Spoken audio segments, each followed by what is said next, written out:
आओ मिलकर नया निर्माण करें, अधिक पेड़ लगाकर धरती का श्रृंगार करें। जी हाँ दोस्तों, आज हमारा टॉपिक है वनस्पति और वन्यजीव। इनमें हम भारत और बिहार का वनस्पति और वन्यजीव देखने का प्रयास करेंगे। तो ओवरऑल इसमें हम वनों के प्रकार और उस वन में किस किस प्रकार के वन्यजीव रहते हैं इस पे चर्चा करेंगे। और खास करके ये बिहार स्पेशल का सीरीज है तो हम बिहार से रिलेटेड भी बात करेंगे। तो हमारा टॉपिक है आज वनस्पति और वन्यजीव। तो देखिए, वनस्पति जो होता है वह किसी भी एरिया का जो वनस्पति है वह डिपेंड करता है वहाँ का टेम्परेचर पे, वहाँ किस प्रकार सनलाइट आता है, सनलाइट प्रॉपर रहता है या सनलाइट कुछ ही समय के लिए आता है या सनलाइट नहीं के बराबर रहता है। जैसे अगर हम बात करें जो ट्रॉपिक रीजन है, ये वाला क्षेत्र, इस पे सनलाइट बहुत ही ज़्यादा अच्छा खासा रहता है, प्रॉपर रहता है। फिर जैसे जैसे हम नॉर्थ या साउथ जाएंगे तो सनलाइट का जो रेंज है, जो ड्यूरेशन है, वह घट जाता है। और ध्रुवीय क्षेत्र पे जाते जाते सनलाइट तो पूरा नहीं के बराबर होता। ध्रुव पे 6 महीना का दिन या तो 6 महीना का रात ठंडा रीजन रहता। तो किसी भी एरिया का जो वेजिटेशन है, जो वनस्पति है, वह सनलाइट पे तो डिपेंड करेगा, उसके साथ साथ वहाँ आर्द्रता कितना है, ह्यूमिडिटी यानी कि वहाँ रेनफॉल, बारिश वर्षा कितनी होती है, फिर मिट्टी के प्रकार पर भी, फिर स्लोप ऑफ लैंड यानी कि वहाँ किस प्रकार का जो है स्थलाकृति है, उच्चावच है, पहाड़ है कि पठार है या लैंड है या फील्ड है, मैदान है। तो इस प्रकार इन सभी बातों पे डिपेंड करता है उस एरिया का वनस्पति। किन किन बातों पे, चलिए फिर से देखते हैं। सनलाइट या टेम्परेचर, वहाँ रेनफॉल कैसा है, वहाँ मिट्टी किस प्रकार का है, उस लैंड का स्लोप यानी कि वहाँ पहाड़ है, पठार है या मैदान है, किस किस प्रकार का क्या चीज़ है। तो इस पे डिपेंड करता है उस एरिया का वनस्पति। अब हम देखते हैं वनस्पति कितने प्रकार का है। खास करके हम भारत और बिहार का ही बात करेंगे। तो पहला है उष्णकटिबंधीय सदाबहार वन। देखिए, उष्णकटिबंधीय का मतलब है, अगर हम भारत का लोकेशन का बात करें तो ये मान लीजिए ये हमारा ग्लोब है। ग्लोब में इसको 2 पार्ट में बांट दिए, नॉर्थ और साउथ, फिर इसको भी ईस्ट और वेस्ट में बांट दिए। तो हमारा जो भारत सिचुएटेड है वो इस एरिया में है। अगर देखा जाए ग्लोब पे, वह उत्तर और पूर्व के कोने में भारत है। कहीं ना कहीं भारत जो है इक्वेटर के आसपास वाले रीजन में है, तो इसलिए हम उष्णकटिबंधीय कहेंगे। तो भारत जो है उष्णकटिबंधीय क्षेत्र में है, तो इसीलिए इस वन का नाम पड़ा उष्णकटिबंधीय सदाबहार वन। चलिए इसको भी समझते हैं। उष्णकटिबंधीय सदाबहार वन जो है ट्रॉपिकल एवरग्रीन फॉरेस्ट। सदाबहार एवरग्रीन का मतलब है कि यहाँ जो है हमेशा यह जो है ग्रीन रहेगा, यानी कि इसके जो पत्ते हैं एक निश्चित समय पर इसमें पतझड़ नहीं होते हैं, इसीलिए यह सदा हरा भरा देखने को मिलता है, इसलिए इसका नाम पड़ा सदाबहार वन। तो इसका खासियत है कि यहाँ जो है टेम्परेचर अच्छा खासा होगा। इस वाले जो भी वन जिस एरिया में वो ये वन पाया जाएगा, एवरग्रीन फॉरेस्ट, टेम्परेचर अच्छा खासा चाहिए और वर्षा भी लगभग 200 सेंटीमीटर से ज़्यादा चाहिए। अगर हम भारत का बात करें किन किन रीजन में ये वन देखने को मिलेगा, तो पश्चिमी घाट का जो पश्चिम एरिया है वहाँ मिलेगा, तमिलनाडु का तटीय क्षेत्र में मिलेगा, फिर लक्षद्वीप, और नॉर्थ ईस्ट में अगर बात करें तो असम, मेघालय, ये सब के आसपास जो है ये उष्णकटिबंधीय सदाबहार वन देखने को मिलेगा। इसके लिए वर्षा काफी ज्यादा होना चाहिए, 200 सेंटीमीटर से ज्यादा। और सेंटीमीटर क्या, वर्षा को मापते हैं सेंटीमीटर या मिलीमीटर में, वही है। टेम्परेचर भी अच्छा खासा होना चाहिए और ये निश्चित समय पर पत्तियों को नहीं गिराती, इसलिए यह हमेशा क्या रहता है, ग्रीन रहता है। इसके कुछ एग्जाम्पल है, जैसे आबूसान, महोगनी, रोजवुड, सिंकोना। इनमें जो वन्य जीव प्रायः देखने को मिलते हैं वो हाथी हो गया, हिरन, बंदर, लेमूर, एक सींग वाला गेंडा, या जो है दलदली एरिया में मिलेगा गेंडा, असम और पश्चिम बंगाल के दलदली क्षेत्र में मिलता है। अब दूसरा है उष्णकटिबंधीय उष्ण कटिबंधीय पर्णपाती वन, देखिए ये भी ट्रॉपिकल रीजन में होगा, लेकिन यह पर्णपाती वन है। पर्णपाती वन का मतलब है कि यह जो एक साथ जो है पत्ती को गिरा देती है, जब गर्मी का मौसम आता है तो ये अपने पत्तियों को गिरा देती है, इसलिए इसे पर्णपाती वन कहते हैं। भारत में सबसे ज्यादा इसी टाइप का वन मिलेगा, कौन? पर्णपाती वन। यहाँ जो वर्षा का रेंज है यह 70 से 200 सेंटीमीटर रेंज है। इसको भी फर्दर दो पार्ट में बांट दिया गया है, एक है आर्द्र पर्णपाती वन, एक है शुष्क।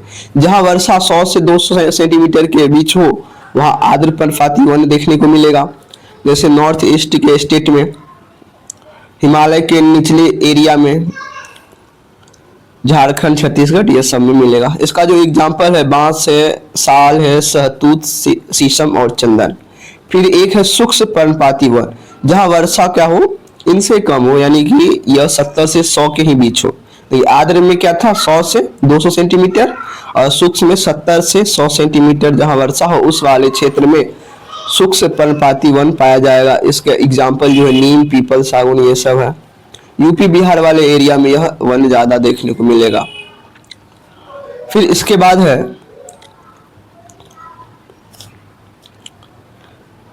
जो डेजर्ट एरिया में पाया जाएगा कटीले एवं झाड़ियां। देखिए यहाँ पे क्या होता है कि वर्षा की यानी पानी की बहुत किल्लत रहती है, यानी 70 सेंटीमीटर से कम वर्षा वाले क्षेत्र में कटीले वन मिलेंगे आपको। एग्जाम्पल के लिए जो भी कांटेदार पत्ते वाले हैं जैसे कि खजूर है, नागफनी है, ठीक ना, यह रेगिस्तान या मरुभूमि वाले एरिया में ज्यादा मिलेगा। इसकी जड़ें जो है फैली हुई होती है, लंबी होती है, ताकि पानी का किल्लत है तो पानी के तलाश में वह जड़ जो है बहुत दूर दूर तक फैली रहती है। पत्ता जो है कटीला होता है और छोटा होता है, ताकि जो इवोपरेशन रेट यानी वाष्पीकरण जो हो कम हो। देखिए पत्तियां जो है दिन के समय में सनलाइट जब रहता है तो पानी को इवोपरेट करती है स्टोमाटा के द्वारा। अगर पत्ती ज्यादा बड़ा हो जाएगा, ज्यादा चौड़ा रहेगा तो क्या होगा, तो इवोपरेशन यानी कि वाटर लॉस बहुत ज्यादा होगा। तो पानी के बचत के लिए ये पत्ती जो है यह कन्वर्ट हो जाती है स्पाइन में, कांटा में, या छोटा छोटा पत्ती रहती है कटीला पत्ती, तो पानी के बचत के लिए, क्योंकि उस एरिया में ऑलरेडी पानी का किल्लत है और पानी वाष्पीकरण करेगा तो फिर दिक्कत है। उस रीजन में जो वन्य जीव जो देखने को मिलते हैं वो खरगोश, लोमड़ी, भेड़िया, चूहा, एक है ऊंट, ठीक है ना, ऊंट को रेगिस्तान का जहाज भी बोलते हैं। ये सब छोटे छोटे जो जीव है ये वही कटीले वन और झाड़ियों पे आश्रित रहते हैं, और ये सब कम पानी से भी, जैसे ऊंट को रेगिस्तान का जहाज इसलिए कहा जाता है क्योंकि वह जो है मरुभूमि में अच्छे से चल लेता है, और साथ ही साथ बिना यानी कि कम पानी पिए भी, यानी कि एक बार पानी पी लेने के बाद वह कई दिनों तक उससे पानी नहीं भी मिलता फिर भी वह जो है अच्छा खासा दूरी तय करने में मदद करता है लोगों को, तो इसलिए शायद इसको ऊंट को रेगिस्तान का जहाज बोलते हैं। अब आते हैं एक है पर्वतीय वन। पर्वतीय वन को भी ऊंचाई के आधार पे बांट दिया गया, देख सकते हैं ये पर्वत है, इसका अलग अलग रेंज है हाइट का, ठीक ना। कहीं आपको सबसे ऊपर वाले टॉप पे शंकुधारी वन, फिर कहीं ये सबसे ऊपर घास का मैदान मिलेगा, ठीक ना। जनरली ठंडी के मौसम में जो है वहाँ बर्फ भी जम जाता है, फिर जब गर्मी आती है तो घास निकल आते हैं, ठीक ना। घास का मैदान है तो भेड़ बकरी ये सब चराने वाले लोग भी मिलेंगे आपको, ठीक ना। फिर जो कुछ रीजन में आपको शंकुधारी वन, ये जो यानी कि ऊंचाई के आधार पे अलग अलग प्रकार के वन पर्वतीय क्षेत्र में देखने को मिलते हैं। यहाँ जो खास करके जो पेड़ मिलेंगे वो देवदार के, चीड़ के, ओक के, चेस्टनट के। यहाँ जो जानवर मिलेंगे, वन्य प्राणी मिलेंगे, और याक, हिम तेंदुआ, भेड़ बकरी और लाल पांडा, ये सब देखने को मिलते हैं। अगला है तटीय क्षेत्र में पाए जाने वाला वन मैंग्रोव वन कहते हैं। मैंग्रोव वन दलदली क्षेत्र में होता है। देखिए जहाँ जो नदी समुद्र से मिलता है, मान लीजिए ये भारत है तो इस वाले क्षेत्र में जहाँ नदी जो है समुद्र से मिलता है तो वह डेल्टा बनाती है, और यहाँ पे जनरली अक्सर ज्वार भाटा आता है, समुद्र का पानी का लहर आते जाते रहता है। तो दलदली क्षेत्र में क्या होता है, ज्वार भाटा आता है, और यहाँ जो है वन जो पाए जाते हैं वो मैंग्रोव टाइप के वन पाए जाते हैं। इसकी खासियत क्या है कि इसका जो जड़ है पानी में डूबी हुई रहती है। एग्जाम्पल के तौर पे देखें तो सुंदर वन यानी सुंदरी वन और नारियल, ये सब इसका एग्जाम्पल हो सकता है। वन प्राणी देखे तो कछुआ है, मगरमच्छ है, घड़ियाल, रॉयल टाइगर ऑफ बंगाल। देखिए जो पश्चिम बंगाल का जो सुंदर वन है ना वहाँ फेमस है royal tiger of Bengal. Bharat का राष्ट्रीय पशु भी है ये। तो इस प्रकार जो है ओवरऑल इंडिया के वनस्पति और वन्य जीव देखे। अब हम चलते हैं थोड़ा बिहार के बारे में समझते हैं। अगर हम बिहार में देखें तो बिहार में पर्णपाती वन पाए जाते हैं। पर्णपाती भी दो प्रकार का है, ठीक है ना। बिहार में आर्द्र एवं शुष्क पर्णपाती वन पाए जाते हैं। देखिए वर्षा के आधार पर इसको आर्द्र और पर्णपाती में ये आर्द्र और शुष्क पर्णपाती में बांटा गया है। बिहार में अगर बात करें तो औसतन जो वर्षा का रेंज है वो 112 सेंटीमीटर होता है। इस रेखा को यानी इस रेंज को समवर्षा रेखा भी कहते हैं। अगर कोई पूछ ले बिहार का समवर्षा रेखा क्या है तो 112 सेंटीमीटर ऐसे हो जाएगा आंसर। तो जहां 112 से ज्यादा वर्षा हो जिस क्षेत्र में वहां आर्द्र टाइप का पर्णपाती वन मिलेगा, जहां 112 से कम हुआ शुष्क पर्णपाती वन। तो दक्षिण और मध्यम बिहार में जो है खास करके आपको शुष्क पर्णपाती वन मिलेगा और बिहार में सबसे ज्यादा शुष्क टाइप का ही पर्णपाती वन, शीशम कटहल ये सब और भी एग्जाम्पल आप देख सकते हैं। फिर अगर हम बात करें आर्द्र पर्णपाती वन का, यह शिवालिक क्षेत्र यानी कि जो पश्चिम चंपारण में जो शिवालिक का गिरिपाद क्षेत्र जो है उस क्षेत्र में मिलेगा और तराई क्षेत्र यानी कि नेपाल के सटे सीमावर्ती क्षेत्र में भी आपको यह आर्द्र पर्णपाती वन, क्योंकि यहाँ बारिश जो है 112 सेंटीमीटर से ज्यादा होता है। यहाँ कुछ विशेष प्रकार का घास आपको देखने को, सवई घास, नरकट घास ये सब, ठीक ना। फिर वही सब है, जामुन है, कटहल है, शीशम है, ये सब। तो इस प्रकार हम देख लें कि आर्द्र पर्णपाती वन किस रीजन में मिलता है और यहाँ से यहाँ तक इस वाले रीजन में, और जो बच गया ये जनरली शुष्क पर्णपाती वन। एक एरिया और है अगर आप देखें ध्यान से तो इस वाले एरिया में जो मुंगेर, बांका ये सब क्षेत्र में आता है, यहाँ भी वर्षा अच्छा खासा होती है। तो इस रेंज में आर्द्र पर्णपाती वन देखने को मिलेगा। इस प्रकार बिहार का हम वनस्पति देख लिए। अब जो थोड़ा बहुत बच गया वो इम्पोर्टेंट वन्य जीव अभ्यारण्य देख लेते हैं, जो एग्जाम में डायरेक्ट पूछा जाता है। कई एग्जामों में पूछा भी गया है यहाँ से क्वेश्चन। देखिए बिहार विशेष जो है ना, जो भी बिहार का जो भी एग्जाम है उसके लिए आपको पढ़ना ही पड़ेगा और अच्छे से पढ़ना पड़ेगा, ताकि प्रत्येक एग्जाम में आपको कम से कम 8 से 10 क्वेश्चन कम से कम बिहार ज्योग्राफी से रिलेटेड रहता ही है। तो अच्छा खासा या वेटेज है इस सेक्शन का। तो अगर हम बात करें इम्पोर्टेंट, हालांकि इम्पोर्टेंट में तो और भी है, तो फिर और भी देख लिया जाएगा। जो यहाँ है वहां वो देखते हैं। पहला है वाल्मीकि नगर राष्ट्रीय उद्यान। यह जो है टाइगर संरक्षण के लिए फेमस है, प्रसिद्ध है, और यह आपको मिलेगा पश्चिम चंपारण में। एक है कांवर झील वन्य जीव अभ्यारण्य। यह बिहार का पहला रामसर साइट है, आर्द्र भूमि संरक्षण वाला क्षेत्र है, यह बेगूसराय में है। ठीक, हम रिवर वाला जो पढ़ाए थे वहां भी हम आर्द्र भूमि और ये रामसर साइट का जिक्र किए थे और कांवर झील का भी जिक्र किए थे। ठीक, बूढ़ी गंडक के समीप है ये।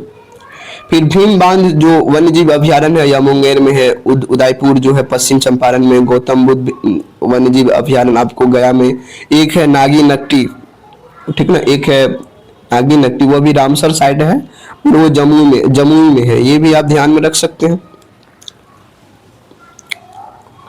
फिर है राजगीर वन्य जीव अभ्यारण्य नालंदा में। रजौली वन्य जीव अभ्यारण्य नवादा में। ये सब पूछा गया क्वेश्चन है। विक्रमशिला जो वन्य जीव अभ्यारण्य है जब भागलपुर, देखिए विक्रमशिला जो है डॉल्फिन के संरक्षण के लिए ये फेमस है। एक तो पटना है, दूसरा क्या है डॉल्फिन, यानी गंगा नदी में जो मछली है इसको राष्ट्रीय जलीय जीव भी है यह हमारा।